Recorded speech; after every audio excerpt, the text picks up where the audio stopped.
Y con este ambiente comenzamos Convención Constitucional, un ambiente que sucedió ayer, día martes, en el Pleno, cuando se votaron algunos derechos sociales: salud, educación, vivienda, derecho de seguridad social, pensiones, entre otros. Un pleno que comenzó cerca del mediodía y que se extendió hasta casi la 1 de la mañana, porque hubo extensos debates y también votaciones que tomaron al menos 6 horas. Y de los 27 artículos que se presentaron como propuesta de la Comisión de Derechos Fundamentales, finalmente se aprobaron 16 en su forma total o solamente algunos incisos de esos artículos iniciales. Y hemos preparado unas gráficas laterales para que podamos ir viendo algunos de los que se fueron al borrador de esta nueva Constitución. La primera de ellas habla, por ejemplo, de la reparación integral a las víctimas de los derechos humanos. Y también una muy importante, que era también una votación separada por incisos, por párrafos, era el derecho a la vivienda, que se estableció como tal, muy importante porque en la Constitución actual que rige, que está vigente en nuestro país, no se consagra como tal este derecho a la vivienda. De este artículo, que tenía 5 párrafos, 2 pasaron a este borrador de nueva Constitución, 3 se devolvieron a la comisión por falta de apoyos, es decir, menos de 103 votos, y por ende va a tener que ser revisado nuevamente. Además, se aprobó un artículo del derecho a la educación, pero regresó gran parte de ello, por ejemplo, el que hablaba de la libertad de enseñanza. Eso también va a tener que ser revisado nuevamente en la Comisión de Derechos Fundamentales. Además, se reconoció el trabajo doméstico, también se estableció el derecho a la libertad sindical y también, uno muy esperado, el derecho a la salud. Eso también se estableció en esta propuesta de nueva Carta Magna. También algunos incisos pasaron a este borrador, otros van a volver a la Comisión de Derechos Fundamentales, sobre todo los que hablan de estos prestadores privados y cuál va a ser su rol. Además, se estableció también este derecho a la seguridad social, tal como ya les comentaba. Algunos incisos pasaron a este borrador, otros se devolvieron, pero sí se estableció que toda persona va a tener este derecho a la seguridad social. También la creación de un sistema de seguridad social público que entregue protección, por ejemplo, en caso de enfermedad, vejez, maternidad, paternidad, entre otros. También una cobertura para los trabajos domésticos y también de cuidado. Y fue obviamente uno de los temas donde se generaron muchas conversaciones, también muchas negociaciones entre los propios colectivos, porque recordemos también que había una indicación que generó bastante polémica, ingresada por la convencional de derecha Vamos por Chile, Rocío Cantuarias, que buscaba finalmente que quedara explícito que el Estado no podía expropiar los ahorros previsionales. Fue una indicación que fue rechazada por varios temas. Algunos convencionales, por ejemplo, decían que este no es un tema constitucional, otros decían que se tenía que ver más adelante en las normas transitorias, y esto además a la par de que el gobierno, recordemos, el lunes ingresó una reforma constitucional al Congreso para establecer la inexpropiabilidad de estos ahorros previsionales. Por eso vimos intensas negociaciones entre los colectivos, uno de ellos, por ejemplo, el Frente Amplio, pero finalmente optaron por rechazarlo. Algunos optaron por aprobarla, pero de una manera simbólica. Vamos a escuchar algunas declaraciones que nos dejó esta jornada en voz del convencional Bernardo Fontaine y también de Daniel Stingo.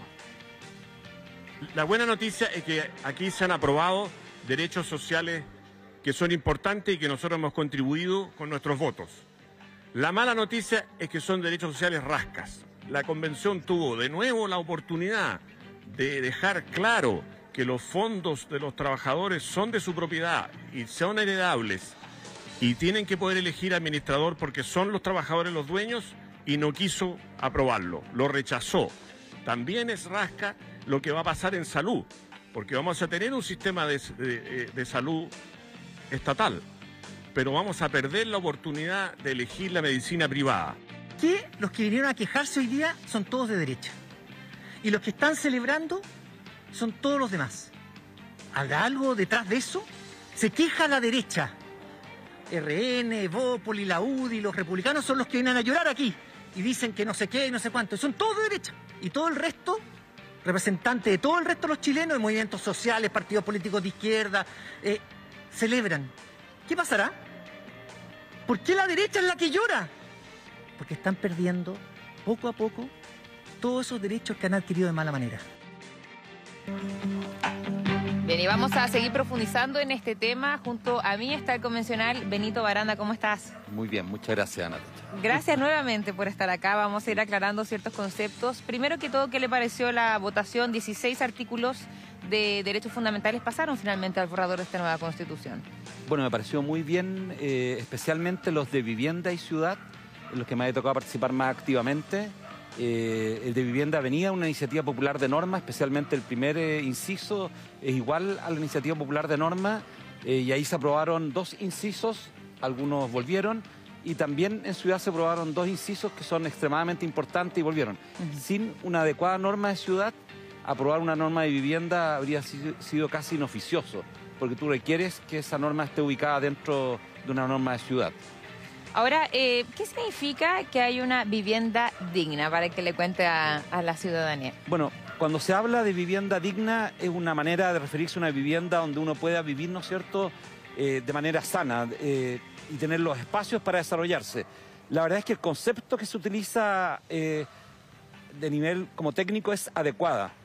Y por eso nosotros en el segundo inciso ponemos los atributos de la vivienda, que son, ¿no es cierto?, el espacio físico donde se encuentra la persona, donde está ubicada esa vivienda, el entorno, ¿no es cierto?, que va a tener para el desarrollo de la familia y también la conectividad de esa vivienda con el resto de la ciudad. Eso va en el segundo inciso. En el primer inciso, por supuesto que afirmamos lo de la vivienda digna y adecuada como un derecho, y en el segundo ponemos algunos de los atributos que tienen esa vivienda. Benito, había una indicación ingresada por la convencional Rocío Cantuares que hablaba que el derecho al acceso a la vivienda propia según se establezca en la ley, eso era lo que se quería sustituir finalmente. ¿Por qué se rechaza? ¿Por qué no se aprueba esta vivienda propia? Bueno, cuando tú miras la experiencia internacional, lo que tú buscas es asegurar que la persona tenga una vivienda, ¿ya? Hay personas que optan por vivienda propia y los estados generan mecanismos para la propiedad de la vivienda, pero hay también familias que no optan por la vivienda propia o porque tienen una alta movilidad, ¿no es cierto?, laboral dentro de un país, porque son unipersonales, ¿no es cierto?, porque vive una sola persona en ese techo y no quiere tener una vivienda, y lo que aseguran algunos estados es el techo. Por ejemplo, en el Reino Unido, más o menos 1/3 de las viviendas son de propiedad del Estado y están en arriendo. Bueno, y hay otros países y otras experiencias similares. Aquí hemos tenido algunas innovaciones desde el Ministerio de Vivienda con los subsidios de arriendo. Entonces, lo que hay que buscar es cómo tú aseguras una vivienda para la familia. El cómo lo desarrolles, la metodología, eso es materia de ley, no es materia constitucional. Claro. La ley después tiene que regularlo, el ejercicio de la democracia, la política. Eso no lo podemos ni lo debemos regular dentro de la Constitución. Hay otra indicación también que habla de que los afectados por el uso ilegal de su vivienda o terreno tienen derecho a ser indemnizados por el Estado a causa de su inacción, y también que el Estado tiene el deber de erradicar toda toma, ocupación u otro uso ilegal de la propiedad ajena. Es algo que criticaba al menos el sector de la derecha, diciendo o cuestionándose por qué esto no se ha aprobado. Me gustaría saber cuál es su respuesta. Bueno, yo le digo a las personas que lo opinan, especialmente, ¿no es cierto?, a los que son abogados constitucionalistas de ese sector, que revisen las constituciones en el mundo, que revisen la constitución española, que revisen, ¿no es cierto?, la constitución portuguesa u otras constituciones. Eso es materia de ley, nuevamente. Ellas y ellos, que son, ¿no es cierto?, personas que nos exigen muchas veces en el Pleno de dejar a la ley y a la democracia, ¿no es cierto?, al libre ejercicio de la democracia, estas materias, en este caso, ¿no es cierto?, pretenden restringirlas a través de la Constitución. Y yo considero que es materia de ley. Perfecto. Y hoy día existen, ¿no es cierto?, instrumentos legales para ello. A lo mejor no son de la celeridad que lo deberíamos tener, pero bueno, eso le corresponde al Parlamento, le corresponde al Poder Ejecutivo llevarlo adelante. Me gustaría aclarar este concepto de que el derecho a la vivienda esté en una nueva Constitución. Usted lo explicaba, decía, claro, es el acceso básicamente, o el techo. Pero nos han llegado preguntas, por ejemplo, de que dicen quién es el dueño de la casa, si voy a ser yo, el Estado, la constructora. ¿Qué pasa ahí? Bueno, el derecho a la vivienda se va a expresar, ¿no es cierto?, por distintos caminos. El camino usual que ha tenido Chile es la propiedad de la vivienda. Y después ha también facilitado los subsidios o viviendas transitorias. La mayor cantidad de las personas son propietarias de su vivienda. Si mal no recuerdo, ¿no es cierto?, es como el 60% de las familias chilenas, ¿ya? Y va a seguir siendo así, no hay cambio. Pero si una familia opta porque está trabajando en el norte, por postular, ¿no es cierto?, un subsidio de arriendo en el norte, porque quiere después terminar viviendo en el centro del país, bueno, va a tener derecho a optar a ese subsidio de arriendo, que puede ser inclusive total, dependiendo de la realidad, ¿no es cierto?, familiar, como ocurre hoy día también en la actual legislación, de manera más restringida, pero ocurre. Si el Estado el día de mañana desea tener casas públicas, como lo tienen, ¿no es cierto?, varios estados en Estados Unidos o varios estados, ¿no es cierto?, en Europa, y que van a estar ubicados en lugares donde las personas tienen tránsito por esa vivienda y permanecen un tiempo en esa vivienda, también es una vía que el Estado va a poder utilizar. De hecho, el Estado hoy día ya lo utiliza con personas mayores, teniendo viviendas donde las personas mayores permanecen sin tener propiedad de esas viviendas, permanecen en pequeñas villas. Al lado de nuestra casa, en el sector del Castillo de la comuna de La Pintana, hay una pequeña villa, ¿no es cierto?, de personas mayores que tienen la tuición de esa vivienda permanente hasta que fallezcan, pero no tienen la propiedad de esa vivienda. Y después van a ingresar allí otras personas mayores. Entonces, esas modalidades el Estado hoy día las tiene de manera restringida y va a abrirlas. Pero por supuesto, la vía más grande, importante, histórica en Chile es la propiedad de la vivienda. Eso no va a cambiar, no va a cambiar. Y la indicación que se metió es una indicación inoficiosa, porque en el fondo eso es materia de ley y la ley lo va a ir regulando. Las personas van a seguir siendo propietarias de su vivienda y van a seguir accediendo a la propiedad. Y ahora, ¿cuántas personas más o menos están hoy día sin una casa propia? ¿Se tiene ese índice o, por ejemplo, cuál es la situación con las personas allegadas? Bueno, se habla que los déficits de vivienda, ¿no es cierto?, se habla de distintos déficits, sí. ¿Ya? Escuchamos un dato desde el Ministerio a veces de 500.000 de viviendas, también, ¿no es cierto?, la Cámara Chilena de la Construcción lo ha hablado, algunos hablan de 700.000 viviendas, porque hay allegamientos que se dice que son funcionales, que las personas no se van a ir de la casa porque tienen que cuidar, ¿no es cierto?, a una persona que tiene discapacidad o que es dependiente, ¿no es cierto?, que es la mamá, el papá. Entonces hay que discriminarlo. Si es 500.000, ¿no es cierto?, hay que considerar que también en ese grupo de personas tú incluyes no solo los allegados, sino también las más o menos 80.000 familias que están en campamento, ¿ya? Están incluidos allí.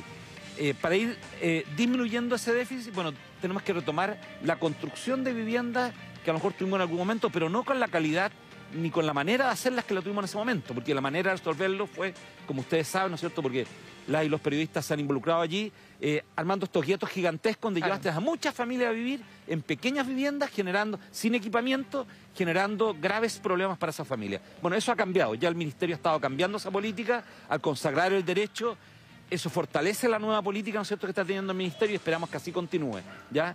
Y ese es un plan, ¿no es cierto?, que se va a tener que armar. Y esperamos en los artículos transitorios tener algún artículo transitorio que ayude al Ministerio a acelerar este tranco, ¿ya?, para poder responder al gran drama que se está viviendo hoy día, no solo en los campamentos. Establecer tiempos. Claro, el drama, por ejemplo, lo ha llegado. Y reducir los tiempos de espera, que yo creo que eso es lo más importante, cómo tú reduces los tiempos de espera de las familias que están postulando a vivienda. ¿Y cómo debería ser? ¿Tiene alguna idea, por ejemplo, de cuáles deberían ser los plazos?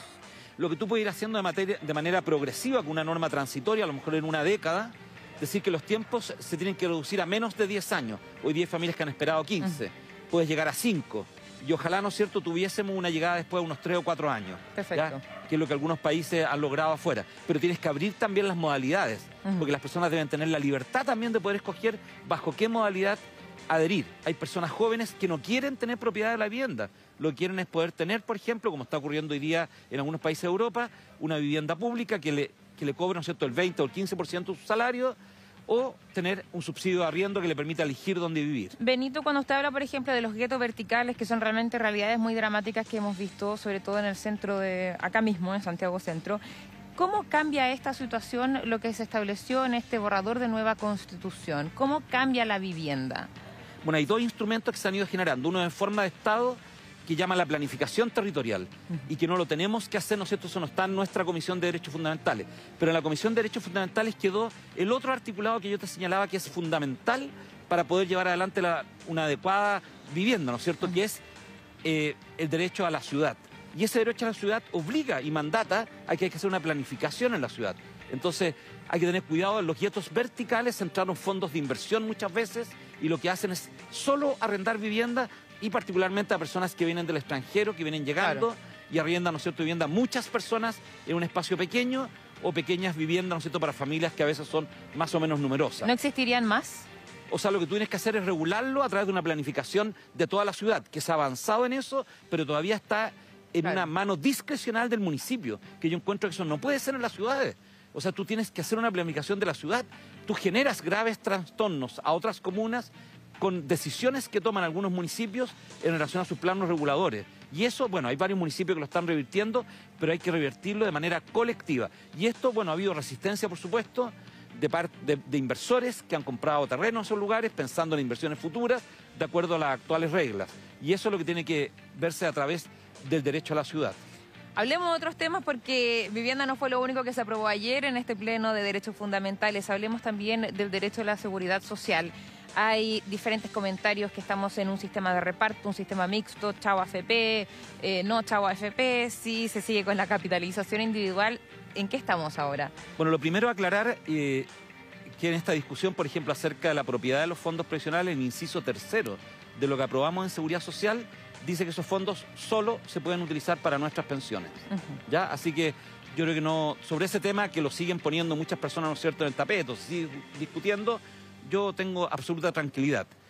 Lo que se propone allí son principios de la seguridad social, no se propone un modelo de seguridad social.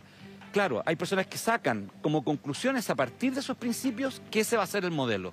Pero bueno, escuchemos a otros especialistas, como uno de los profesores, ¿no es cierto?, de Derecho Laboral, Previsional de la Universidad Católica de Derecho, que dice que no se concluye a partir de eso, ¿no es cierto?, que va a ser un sistema de reparto, que puede ser un sistema mixto también, porque lo deja en manos de la futura legislación, ¿ya? Que es como debería haber sido siempre. Lo que tú defines en la Constitución son los principios de la seguridad social. No puedes definir el modelo, sería absurdo. La expropiación, por ejemplo, esta indicación también ingresada por la derecha, ¿es algo que debería verse en la Convención? O sea, yo creo que no le corresponde.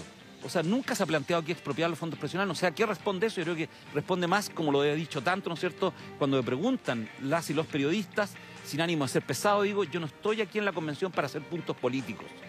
Yo no voy a seguir siendo un político que quiero tener una candidatura el día de mañana. Yo vine a la Convención a armar normas constitucionales que aseguren una vida digna para las personas. Claro. Y yo en seguridad social, ¿qué es lo que aseguro? Son principios de una seguridad social. Bueno, el ejemplo mejor de eso en las audiencias que me tocó es el que me dan las mutuales de seguridad. Las mutuales de seguridad en Chile se guían por los principios históricos de la seguridad social. Entonces, no es algo absurdo. Esos son los principios. Después, los legisladores tienen que armar ese sistema a partir de los principios. Podrá ser un sistema mixto, ¿no es cierto?, un sistema de reparto. Bueno, los legisladores lo irán viendo. Con el actual Parlamento que tenemos, lo más probable, ¿no es cierto?, que se camine hacia un sistema mixto. Y esa es la construcción del sistema. No va a depender de nosotros. Y yo no me voy a involucrar en eso, no me corresponde. Me corresponde poder tener y asegurar en la Constitución que lo que se construya permita a las personas tener un trato igualitario en la sociedad. Una sociedad altamente desigual como la chilena tiene que asegurar en esta Constitución que esa desigualdad se va a ir derrotando desde los principios constitucionales, desde los derechos. Claro, usted menciona que, claro, es el rol de la Convención establecer ciertos parámetros y no definir punto por punto, sino que eso lo ve el Congreso, pero sí se han puesto sobre las mesas y lo que ha generado confusión es, por ejemplo, decir, bueno, ¿por qué no se aprueba este tema de que no se van a expropiar los fondos de pensiones? Porque no le corresponde a la Constitución, no le corresponde. A ver, que me expliquen a mí por qué tiene que estar si no está en la Constitución anterior, ¿no es cierto? Y además en el tercer inciso de lo que aprobamos, lo puede leer toda la gente, ¿no es cierto?, porque está publicado, dice que mis fondos, yo que tengo 63 años, en 2 años más, mis fondos son para mi pensión. No se pueden utilizar, nadie me los puede quitar. Lo que dicen algunos convencionales del sector de la derecha es que dicen que en base a esa indicación no se van a poder heredar finalmente estos fondos porque van a ir a este sistema. O sea, parece que no han entendido que lo que ha dicho este gobierno, lo que ha dicho también la ministra del Trabajo y lo que han señalado es que ellos no pretenden expropiar esos fondos. Lo que tenemos hoy día son cuentas, casi como cuentas bancarias, que son cuentas de capitalización individual. No es un sistema de seguridad social, no es un sistema previsional. Son cuentas individuales que seguramente habrían rendido mucho más en los bancos, que se las apropiaron las AFP y que habrían tenido un rendimiento mucho mayor en un banco, en fondos mutuos, en otras partes, que lo que han tenido dentro de las AFP, como beneficio para las personas. Bueno, eso es de propiedad de las personas. O sea, yo que me voy a jubilar sé que esa plata me pertenece, ¿ya? El nuevo sistema que irá a regir, no sé, en 10 o en 15, no sé cuántos años más, en las normas transitorias se verá, ¿no es cierto?, cómo irá cambiando, bueno, irá generando un modelo distinto que acuerde el Poder Legislativo, no que acordemos nosotros. ¿En qué está ahora el tema de salud? Algunos incisos también avanzaron a este borrador con este sistema único, público, también universal. Otros incisos, sobre todo los que hablan, por ejemplo, con los prestadores privados, han vuelto a la comisión. Y una de las grandes dudas que se ha planteado hoy, un día después de este pleno, es qué pasa finalmente con los prestadores privados, qué pasa finalmente con las ISAPRES. ¿Voy a poder elegir mi salud? A ver, primero aclarar técnicamente, la ISAPRE no es un prestador, es un asegurador. Sí. ¿Ya? Y ya acordamos que todos los recursos nuestros van a un único fondo, ¿ya? O sea, las aseguradoras yo las voy a poder tomar, ¿no es cierto?, como algo adicional. Pero mi fondo, el 7%, o los impuestos generales, ¿no es cierto?, que van a ir para salud, van a un único fondo. Y pueden haber a lo mejor aseguradoras después a las cuales yo pueda aportar. Por ejemplo, yo aporto un 3% más de ese 7%. Bueno, ese 3% me va a permitir a lo mejor contratar otros seguros para algo que no me cubra, ¿no es cierto?, el 7% que vaya al fondo común. ¿Y los seguros Después, pueden costar 3%? Podría ser en alguna enfermedad adicional, no en el total, porque en el total recuerda tú que va a estar el 7% dentro del único fondo que me va a cubrir las enfermedades, ¿no es cierto? A lo mejor hay alguna que no me va a cubrir, no se ha llegado a ese detalle porque va a ser un detalle de materia legislativa, pero va a ir a ese fondo común. Después en los prestadores está la discusión, si pueden haber prestadores solo sin fines de lucro o prestadores con fines de lucro. Que volvió a comisión. Exactamente. Esa es la discusión que tenemos ya y ya hay distintas versiones en torno a eso y por supuesto hay distintas experiencias internacionales también en torno a eso. Hay una experiencia que tenemos cercana, ¿no es cierto?, de la cual hemos escuchado los efectos que ha tenido, que es la experiencia colombiana, ¿no es cierto?, o también en la duplicación, ¿no es cierto?, la experiencia que hemos tenido en Brasil. Bueno, esas experiencias son las que se están escuchando. Yo no llevo la norma de salud, por supuesto, la lleva el vicepresidente de nuestro grupo, la lleva el vicepresidente Gaspar Domínguez. Él es el que se ha metido más, lleva mucho tiempo metiéndose en esto. Y también dentro de nuestra comisión hay otra doctora, ¿no es cierto?, que es Natalia Enrique. Sí. Ellos han estado más metidos en cómo ir armando esta norma de salud. Y yo creo que tenemos ahora una buena deliberación, que la vamos a tener, ¿no es cierto?, durante todos estos días entre nosotras, nosotros, en nuestro grupo. Y justamente hoy día tenemos reunión acerca de eso también para ir delineando cómo actuar. Tenemos que ver también en las normas transitorias cómo esto no va a deteriorar la atención que ya se recibe hoy día, sino que lo que tiene que llevarnos es a tener un mejor estándar de atención y no a deteriorar la atención que ya se recibe hoy día. ¿Cree que los derechos sociales y lo que se ha aprobado marcan una respuesta, una votación favorable para el plebiscito de salida? Varios convencionales han establecido que marcan o van a marcar finalmente la indecisión quizás de la ciudadanía.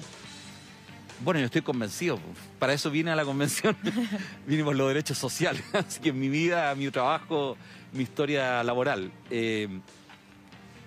Como lo dije cuando me tocó intervenir, ¿no es cierto? Y me escucharon hace 2 días o ayer, ¿no es cierto? Que dije, si no logramos asegurar que las personas puedan tener un techo digno donde vivir, ¿no es cierto?, no hablemos y nos llenemos la boca con la familia, la dignidad de la familia, la defensa de los niños, los derechos de las niñas y los niños adolescentes.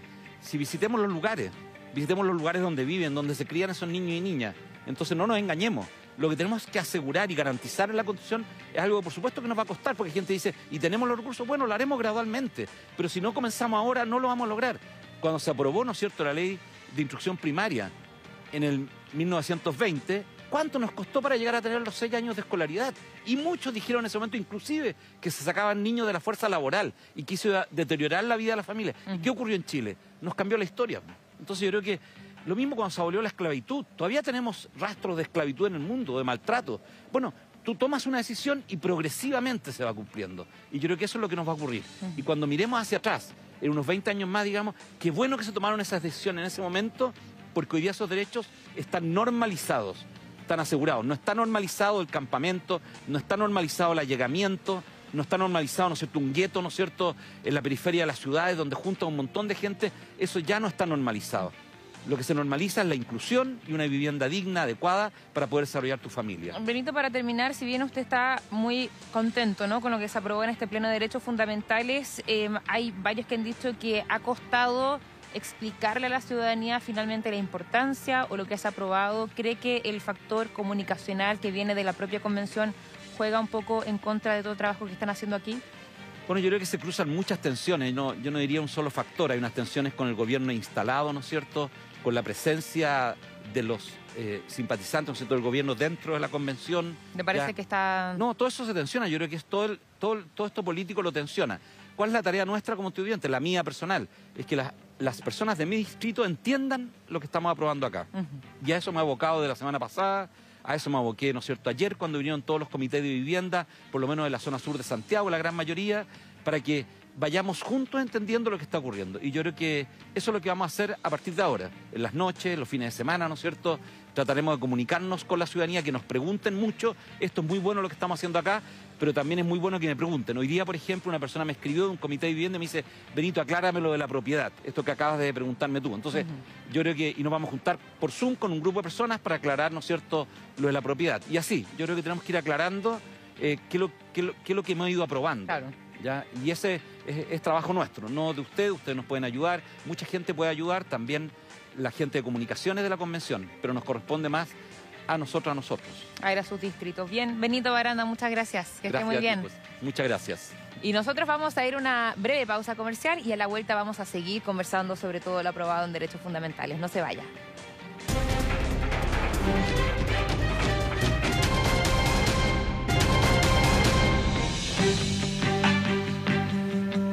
Ya estamos de vuelta de esta pausa comercial y vamos a seguir profundizando sobre este tema de los derechos sociales que se votó ayer en el Pleno. Estamos ahora junto al convencional Alfredo Moreno. ¿Cómo estás? Muy bien, muy buenas tardes. Gracias por acompañarnos. Bueno, vamos tema por tema. Comencemos con el derecho a la vivienda. Hubo un artículo que tenía 5 incisos, se aprobaron 2. Se ha hablado mucho, por ejemplo, de que no se aprobó el derecho a la vivienda propia, por ejemplo, a que no se utilicen los terrenos de forma ilegal. ¿Qué te parece en general la aprobación de este artículo?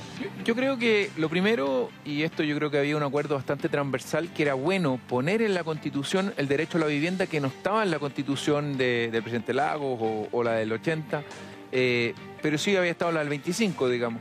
Pero reponerlo creo que era importante, viene de acuerdo a los tiempos que corren, tiempos más modernos, donde la vivienda de verdad es un lugar muy importante para la familia, para su desarrollo, y era importante ponerlo. Pero también es cierto, como bien dices tú, que para la familia chilena el tener una vivienda propia es el sueño de la casa propia, es algo muy importante, y eso incluye el poder adquirir una vivienda como también poder mantenerla. Hemos visto como en los mismos medios de prensa han aparecido casos donde las personas salen a trabajar o tienen que dejar su casa por algunos días y al volver su casa está ocupada. Y eso no queda bien resuelto. Y esperamos que se pueda resolver, pero vemos que, como ha pasado en otras normas, cuando vuelven las normas de la comisión no siempre vuelven fortalecidas, sino a veces nuevamente debilitadas. Había una indicación que establecía eso, el tema de la vivienda propia, que fue rechazado. Algunos convencionales dicen que esto fue rechazado porque se le cerraría la puerta a otro tipo de ayuda como los subsidios de arriendo. ¿Cuál es su opinión sobre eso? Lo primero, hay que distinguir. Hay otros convencionales que ya como que después de muchos meses aquí, parece que también tiene que ver de dónde proviene la norma o esta indicación de por qué se rechaza, porque provenía del sector de centro derecha o en el cual nosotros representamos. Pero lo segundo, hay que distinguir lo que es la medida final, la solución del problema, con lo que son medidas paliativas que pueden ir resolviendo el problema en el intertanto, sobre todo en temas como la vivienda, que por mucho que la Constitución diga que ahí va a haber un derecho a la vivienda, que la gente en su casa no crea que después del 4 de septiembre, si se aprueba este proyecto de Constitución, el 5 de septiembre todos vamos a tener casa. Esto requiere un plan de intermedio, por supuesto. En ese intertanto, estas normas como estas políticas públicas, como entregar subsidios de arriendo, es factible hacerlo. ¿Es factible al mismo tiempo que exista, por ejemplo, vivienda propia en la Constitución? Por supuesto, es una de las labores de las cosas que tiene que quedar establecido, que hay, como digo, hay medidas que son las deseables, que son el fin el cual uno va a conseguir, pero por supuesto en ese camino hay muchas cosas que hay que hacer. ¿Cuál es el riesgo de que no exista esta palabra en el borrador de esta nueva Constitución? Primero, de que el fin el cual busque el Estado en sus políticas públicas no sea entregarle una vivienda propia a las personas. Como bien decía, hay medidas que son las deseables, donde uno quiere llegar, y otras que son el camino para lograrlo. Si tú no dices a dónde quieres llegar, puede que en el futuro, en el mediano plazo, los políticos de turno decidan de que no, que lo que decía la Constitución es que no era necesario llegar allá, sino que el derecho a la vivienda se satisfacía llegando a un peldaño menos, claro, que es el del arriendo. Yo creo que eso es peligroso y por eso creo que era tan importante cumplir con ese deseo que tanto hemos escuchado en los ciudadanos, que es tener su casa propia. ¿No es posible volver a revivir esa indicación o incluirlo en estos incisos? Para tranquilidad de todos los chilenos, cuenten con que nosotros al menos la vamos a revivir y vamos a seguir haciendo el trabajo todas las veces que sea necesario. Que sea aprobado es más difícil. Hablemos también de lo básico. ¿Qué significa que una vivienda sea digna? Bueno, eso es otra de las cosas por las cuales nosotros hemos tenido problemas con estas normas, porque son vagas. Es decir, dejan mucho pie para que haya letras chicas. ¿Qué es lo que es una vivienda digna? Puede ser una cosa, puede ser otra, podemos discrepar en qué es lo que es para uno o para otro. Va a depender también de en qué lugar estás. Una vivienda va a requerir ciertas necesidades mínimas en el sur de Chile, que van a ser diversas a las que tiene alguien en el norte o las que tienen las personas en Santiago. Entonces, ese es el problema de dejar normas tan vagas y no dejar los principios sobre los cuales basar esto para el futuro. ¿Y eso no debería verse en el Congreso? Hay muchas dudas en relación a eso. ¿Qué ve la Convención? ¿Qué ve el Congreso? ¿Ese detalle no debería ser algo legislativo? O sea, lo que está claro es que va a tener que ser el Congreso, de la manera que quede establecido, quien va a poder poner el detalle de que lo que significa una vivienda digna. Yo creo que en términos conceptuales todos queremos una vivienda digna para todos y todas las chilenos y chilenas, pero ¿qué es? Eso es lo importante y eso es lo que debía haber quedado mejor plasmado en esta norma. Una de las preguntas también es, ahora, ¿quién es el dueño de la casa? Una pregunta que nos ha llegado también por redes sociales. ¿Quién es el dueño de la casa? ¿Yo, el Estado, de la constructora? ¿Podemos establecer esa respuesta con lo que se votó ayer? No. No. No. Podría darse cualquiera de esas normas porque lo importante sería cumplir con el tema de que cada familia tenga una vivienda. Pero ¿se cumpliría o no con eso de la vivienda digna si no está establecido que debe ser propia o al menos eso debe propender el Estado? A mí me parece que ese vacío es el que deberíamos haber tratado de llenar y esperemos que ahora al volver al pleno, a la comisión podamos resolverlo y traer una mejor norma al pleno. Alfredo, ¿ahora qué viene ahora en cuanto a vivienda? Usted decía, bueno, van a volver algunas indicaciones, lo sabemos, van a ser revisadas nuevamente en la Comisión de Derechos Fundamentales. ¿Qué le puede decir a la ciudadanía que van a tratar de hacer para impulsar ciertas áreas o temas de la vivienda y que queda también para el futuro? Nosotros, tal como lo hicimos cuando estaban estas normas en la comisión y en las indicaciones que se revivieron en el pleno, ahora que hay incisos que van a volver a la comisión, vamos a tratar de volver a reponer estas mismas cosas que estamos hablando. Vivienda propia, inviolabilidad del hogar y que el Estado tenga la obligación de que si a ti te ocupan tu propiedad, esto tenga que ser el mismo Estado quien te lo devuelva. Y eso va de la mano también con lo que vamos a hablar de expropiación y de fortalecer el derecho de propiedad. Sí. Esas son dos cosas que van muy de la mano. Tener un derecho a la vivienda, aun cuando te den una vivienda propia y lográramos poner eso, si esa propiedad tú no la puedes defender el día que alguien ocupa o te viola tu hogar, es una quimera, es un deseo simplemente y el derecho a la vivienda quedaría simplemente en letra muerta. ¿Cuál es el contexto que vivimos hoy día? ¿Cuántas personas no tienen su casa propia y son allegados, por ejemplo? Mira, más allá del detalle que en este minuto no tengo el número exacto, pero en los programas de gobierno se hablaba de que había un déficit entre 600.000 y 800.000 viviendas. Pero además de eso hay que pensar que con la migración, con la inmigración descontrolada que ha tenido Chile, y es un poco también, por eso todos los temas que vamos conversando en la convención se empiezan a entrelazar. Sí. Cuando tú en la inmigración tú dices que hay un derecho a migrar, que cualquiera puede entrar a Chile, y una vez que está en Chile puede ponerse a la misma fila del chileno que llevaba años esperando su hogar, tener una casa propia, eso lo único que hace es que este problema de falta de viviendas crece. Entonces, eso es importante decirlo y por eso hemos defendido estas normas que estamos hablando, vivienda propia, inviolabilidad y también el tener una migración controlada y que sea a través de los medios que la ley y que el país se ha puesto. No puede estar en el mismo pie un migrante que entra por un lugar no legal, no por donde debe entrar, no por la puerta, como sería en cualquier casa, sino que entra por otra parte y cuando ya está dentro viene a exigir los mismos derechos de los migrantes que entraron de manera reglamentada y formal o los chilenos que llevan años esperando. Y eso al final es el problema. El problema es que es muy fácil ser caritativo, es muy fácil ser generoso cuando el que paga es otro. Y en este caso el que paga es el chileno que está en el consultorio, en el CEFAM, o esperando su vivienda, esperando una mejor educación y que se ve perjudicado por una migración que a través de políticos que no han hecho el trabajo es de una manera descontrolada. Alfredo, vamos a otro tema, salud. Hay muchas dudas con este derecho a la salud, con este sistema universal, público. ¿Qué significa eso? ¿Cómo cambia el sistema que tenemos actualmente? ¿Y qué pasa también con el rol de los privados? Bueno, lo primero que hace este sistema es, para que la gente nos entienda, es saca las ISAPRES del sistema de ayuda de salud y lo que hace es solamente va a haber una especie de FONASA para todos. Es decir, da lo mismo si tú quieres tener un sistema privado o quieres tener un sistema público, tú vas a tener que primero con tus cotizaciones aportar a este FONASA que es para todos igual. ¿Qué es lo que convierte eso? Convierte en que tu 7% si tú eres un empleado dependiente, tu cotización de 7% deja de ser un aporte para que tú elijas dónde quieres ponerlo en tu salud y se convierte en un impuesto. ¿Y qué pasa con los privados ahí? Primero, lo que tú pusiste pasó a ser un impuesto, porque da lo mismo lo que tú hagas, va al gobierno central, el gobierno central lo convierte en salud, a este sistema único de salud. O sea, mis cotizaciones van al mismo lugar, ¿no? Como ahora que yo puedo decidir finalmente. Tú puedes decidir dónde quieres ir. Segundo, va a un sistema único, donde lo que hay es un uso de esto en cosas que sean públicas o bien en privados que no tengan fines de lucro. Lo cual podría ser para algunas cosas y algunas prestaciones factibles y podría ser un buen sistema.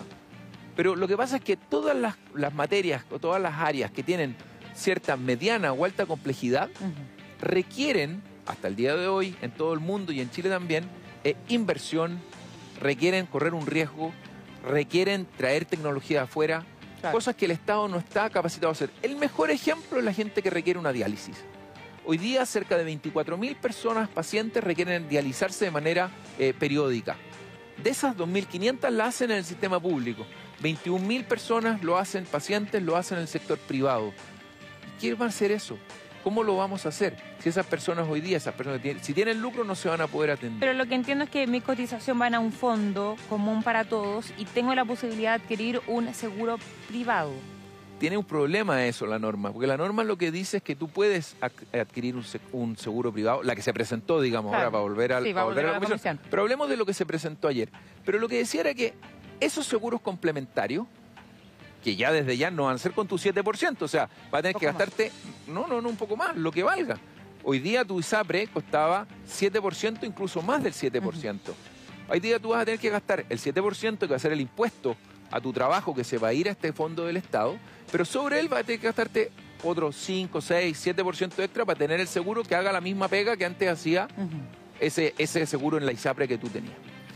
Pero el problema es que esta norma, como estaba, decía que ese seguro complementario no puede duplicar la labor que hace el Estado, ni tampoco hacer la que no hace.